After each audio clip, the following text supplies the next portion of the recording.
আসসালামু আলাইকুম। কানিজ ফাতেমা লোপা আমন্ত্রণ জানাচ্ছি এনটিভির মধ্যাহ্নের খবরে। বৃষ্টি কমে আসায় ফেনী সহ 11 জেলার বন্যা পরিস্থিতির কিছুটা উন্নতি হয়েছে, তবে হঠাৎই পানি বেড়েছে নোয়াখালী ও লক্ষ্মীপুরে। দুর্গম এলাকায় চরম সংকট দেখা দিয়েছে পানি ও শুকনো খাবারের। ভেঙে পড়েছে গ্রামীণ অবকাঠামো ও যোগাযোগ ব্যবস্থা। বানভাসীদের দুর্ভোগ লাঘবে কাজ করছে সেনা ও নৌবাহিনী সহ বিভিন্ন স্বেচ্ছাসেবী সংগঠন। বিস্তারিত দেখুন জীবন আহমেদের ডেস্ক রিপোর্টে। ফেনীর বন্যা পরিস্থিতি এতটাই ভয়াবহ যে পানি কমলেও সেটি বোঝা যাচ্ছে না। চারদিক থই থই পানি।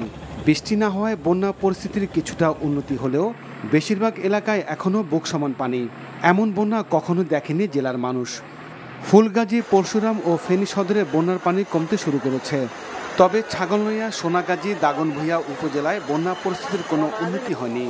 ফেনী জেলা প্রশাসক জানান, 6টি উপজেলায় 8 লাখ মানুষ বন্যা আক্রান্ত। পানির কারণে বাচ্চার অসুস্থ হয়ে গেছে।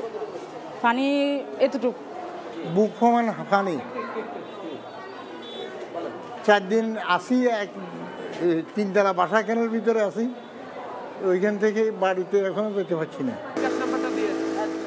অতিরিক্ত বৃষ্টির কারণে নোয়াখালীতে বন্যা পরিস্থিতির অবনতি হয়েছে। সড়কগুলো পানির নিচে তলিয়ে থাকায় সব ধরনের যান চলাচল বন্ধ রয়েছে। মোবাইল ফোনের টাওয়ারগুলো প্রায় অকেজো।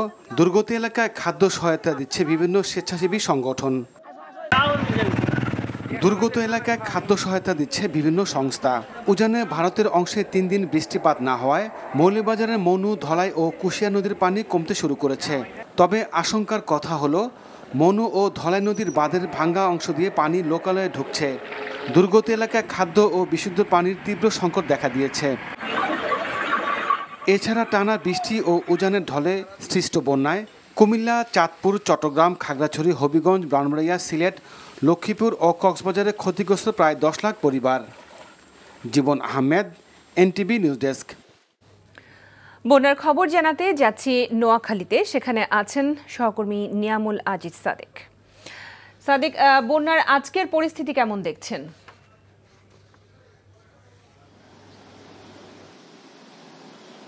বন্যার আজকের পরিস্থিতি বলতে আপনিও বলছিলেন যে নোয়াখালীর যে পানি বেড়ে যাওয়ার একটি ঘটনা আছে। গত কয়েকদিন থেকে এখানে বৃষ্টি হচ্ছে, অতিবৃষ্টির কারণে এখানে পানি বেড়ে গেছে। আমি এখন আছি রসুলপুর গ্রামে, যেটি হচ্ছে বেগমগঞ্জের মধ্যে একটি গ্রাম। এর পেছনের যদি অংশটা বলি, এই যে ঘরটি দেখছেন, এই ঘরের পেছনের অংশটাই কিন্তু প্রায় বুক সমান পানি। প্রায় প্রতিটি ঘর কিন্তু তাদের চাল পর্যন্ত ডুবে গেছে।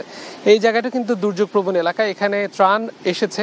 একটি খুব ভালো খবর যে আজকে সকাল থেকে আমরা দেখেছি অসংখ্য ত্রাণবাহী যে ট্রাকগুলো, পিকআপগুলো, সেগুলো এসছে এবং মানুষ কিন্তু প্রচুর শুকনো খাবারগুলো পাচ্ছে, একই ধরনের খাবারগুলো পাচ্ছে। তবে তাদের অনেকের চাহিদা যে রান্না করা খাবার যদি তারা পেতেন সেটি অনেক বেশি ভালো হতো। আরেকটি খবর আপনি নিশ্চয়ই জানেন, বারবারই আমি বলেছি যে বিশুদ্ধ খাবার পানির কিছু সংকট আছে।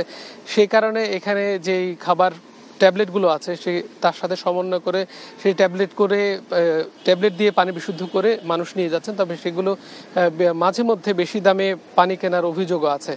এর বাইরে পুরো নোয়াখালীতে কিন্তু পানির পরিমাণ বৃদ্ধি পেয়েছে গত কয়েকদিনের থেকে অন্যান্য জায়গার তুলনায়। ফেনীতে কিছুটা কমেছে, আপনিও বলছিলেন। এবং এই জায়গাগুলোতে বিশেষ করে মাইজদি, বেগমগঞ্জ, চাটখিল, সেনবাগ, এই জায়গাগুলোতে পানির পরিমাণ বেড়েছে। লক্ষ্মীপুরেও কিন্তু পানির পরিমাণ বেড়েছে। সেই জায়গাগুলোতে তুলনামূলকভাবে কম ত্রাণ পৌঁছাচ্ছে বলে আমরা খবর পেয়েছি। লোপা, জানছিলাম বন্যার খবর। সনাতন হিন্দু সম্প্রদায়ের আরাধ্য ভগবান শ্রীকৃষ্ণের জন্মতিথি ও শুভ জন্মাষ্টমী আজ।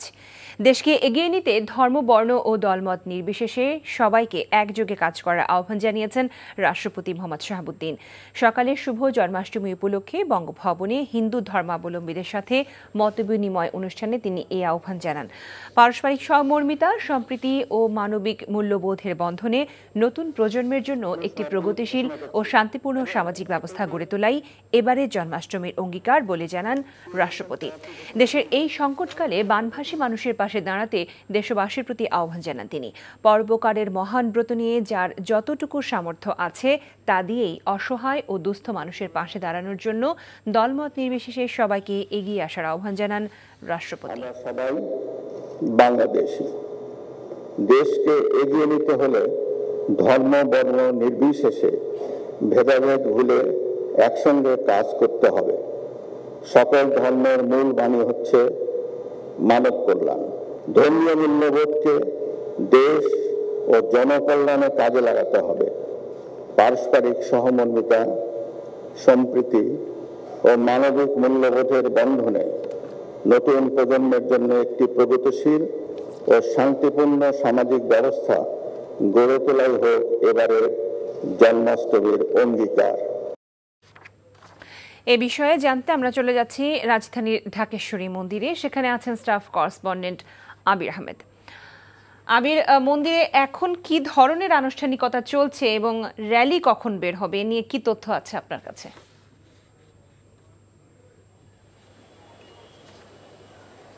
লোপা, আপনি দেখতেই পাচ্ছেন এখন আনুষ্ঠানিকতা চলছে, তবে সনাতন ধর্মাবলম্বীরা এখানে যারা আছেন তাদের সাথে কথা বলেছি, তারা বলেছেন প্রতি বছর যেভাবে উৎসবমুখর পরিবেশে এবং অন্যান্য অনুষ্ঠান পালন করা হয় সেটি কিন্তু এবছর হবে না বন্যার কারণে। এর কারণ হচ্ছে সেই যে টাকাটি সেটি কিন্তু বন্যার্তদের উপলক্ষে তারা বিসর্জন দিবেন সেটি বলেছেন। এবং যে র্যালিটির কথা আপনি বললেন সেই র্যালিটি কিছুক্ষণের মধ্যেই কিন্তু বের হবার কথা তারা বলেছেন, যে দুপুর 1টা নাগাদ সেটা বের হতে পারে। সনাতন ধর্মাবলম্বীরা যেটি বলছেন যে অত্যাচারী ও দুর্জনের বিরুদ্ধে শান্তিপ্রিয় সাধুজনের অধিকার প্রতিষ্ঠার লক্ষ্যে যে শ্রীকৃষ্ণের জন্ম হয় এবং সেই শান্তির লক্ষ্যে কিন্তু তারা এই দিনটি নানা উৎসবের মাধ্যমে পালন করছেন। তবে ধর্মীয় পূজাপাঠ বা আচার বিধির বাইরে এবার অন্য কোনো আয়োজন কিন্তু হবে না, যেটি তারা বলছিলেন। দেশব্যাপী ধর্মীয় আড়ম্বর ও আনুষ্ঠানিকতা উদযাপন করা হচ্ছে ইতিমধ্যেই। এ উপলক্ষে বিভিন্ন সামাজিক সাংস্কৃতিক যে অনুষ্ঠান কর্মসূচি তারা করে সেটি কিন্তু এবছর তারা করবেন না বলে যেটি বলছেন সেটি কিন্তু তারা বাদ দিয়ে দিয়েছেন।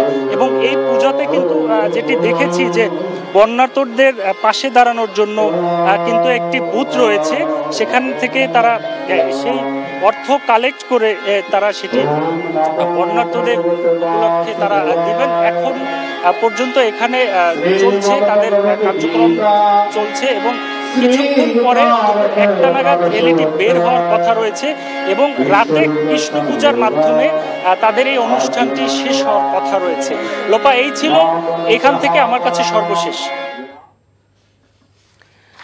ঢাকেশ্বরী মন্দির থেকে জানছিলাম জন্মাষ্টমীর খবর। আমরা আবারও চলে যাচ্ছি বন্যার খবরে, চলে যাচ্ছি কুমিল্লায়। সেখানে আছেন স্থানীয় প্রতিনিধি মাহফুজ নান্টু। নান্টু, বন্যায় আজকের অবস্থা কেমন দেখছেন এবং দুর্গত এলাকায় কি অবস্থা এই মুহূর্তে আপনি আমাদেরকে জানাবেন। লোপা, গত 4 দিন ধরেই কুমিল্লার বুড়িচং উপজেলার 105টি গ্রামে পানিতে তলিয়ে যায়। এখন পর্যন্ত যে অবস্থা দেখা যাচ্ছে যে সেখানে পানি একটু একটু করে কমছে। আজকের দিন থেকে পানি কমার কারণে স্থানীয় যারা বিভিন্ন আশ্রয় কেন্দ্রে আশ্রয় নিয়েছিলেন তাদের মুখে কিছুটা স্বস্তি, তবে তাদের এই অস্বস্তিকে অস্বস্তিতে রূপান্তর করেছে মেঘাচ্ছন্ন আকাশ। এখন আমরা যে জায়গাতে আছি সেটা হচ্ছে বুড়িচং উপজেলার কালিকাপুর। এই জায়গায় গত 50 বছরে পানি ওঠেনি বলে স্থানীয়রা জানিয়েছেন। তারা জানিয়েছেন যে গুমতির পানি ভেঙে অনেকবারই বন্যা হয়েছে কুমিল্লায়, তবে এবারের মতো বন্যা গত 50 বছরও তারা দেখেনি। এখন পর্যন্ত যে অবস্থা ত্রাণ পর্যাপ্ত সরবরাহ হয়েছে, তবে দক্ষিণ কুমিল্লার যে 3টি উপজেলা রয়েছে নাঙ্গলকোট, মনোহরগঞ্জ এবং 14 গ্রাম, সেখানে পর্যাপ্ত ত্রাণ না দেওয়ার প্রতিদিনই অভিযোগ পাওয়া যাচ্ছে। স্থানীয়ভাবে অনেকে উদ্যোগ নিচ্ছেন, তবে দুর্গম জায়গা হওয়ায় সেখানে নৌকা ছাড়া যাতায়াত করা সম্ভব হচ্ছে না।